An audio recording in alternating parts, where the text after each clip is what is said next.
What to do and how to deal with a problem heir when creating your estate plan. This is episode 18 of Estate Planning Weekly, and I am your host, Don Rolfe, an estate planning and probate attorney located in Westland, Oregon, and serving the greater Portland metro area. So, you have a child, a grandchild, or some other family member that is a problem heir, and you don't know how to deal with them in your estate plan. And maybe they're a problem because they have some sort of substance abuse issue or an addiction to gambling, bad financial decisions, all sorts of issues that would lead you to believe that by leaving them an inheritance, it will only exacerbate their problems. So oftentimes we refer to these individuals as spendthrift heirs or spendthrift beneficiaries. And the way that we like to handle it is two different ways, or my clients like to handle it is two different ways. The first way, which is a little bit on the extreme side, is to disinherit that individual and not provide for them at all. And this is a totally legitimate strategy for dealing with that type of heir. Perhaps they're disinherited because it wouldn't even matter whether they were left the money or not. It's just going to disappear in an instant, or they already have their own resources that they're wasting, and you don't want to leave more for them to waste. Like I said, it is a bit of an extreme, but very quick and easy way to deal with making sure that you're not exacerbating the issue that that person is having.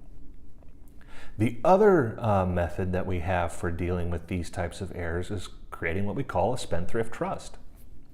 Basically, leaving the money to this heir in trust, but putting someone else in charge of it and pretty much locking down those assets that are in it for only certain types of things that can be purchased with those assets, usually for health, education, maintenance, and support.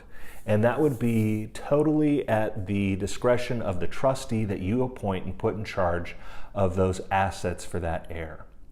And in doing this, we can make sure that that heir just doesn't have complete access to those funds, that they're not going to be able to go out and either just waste the money on something frivolous or to use the money on something that's going to harm them either immediately or in the long run. So dealing with those types of heirs can be highly emotional, and it can be a very difficult decision, but there are options. And the two that I've listed here today are the most common options that clients have used in the past, but there are other options that are available. If you'd like to learn more about planning your estate plan, if you have some problem heirs or you think there may be problem heirs in your family, please feel free to click the link below, schedule a complimentary estate planning strategy session where we'll get to meet. I'll get to learn about why it is that you want to have an estate plan, and you and I can work together to try to formulate the estate plan that will work to meet your goals and alleviate your worries. If you found this information helpful, I'd appreciate it if you'd click like. Perhaps share this information with someone that you think might find it helpful as well. Until next week, thank you and goodbye.